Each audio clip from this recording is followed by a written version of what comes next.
तुझे प्रेमे आलिंगनानंद पूजित भावे वाळीव प्रणेम त्वमेव माताच पिता त्वमेव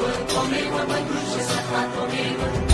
विद्या जगं त्वमेव सर्वं त्वमेव देव कायेन वाचा मनसेन्द्रियैः बुद्ध्यात्मना वा प्रकृतिस्वभावं करोमि यत् सकलं परस्मै नारायण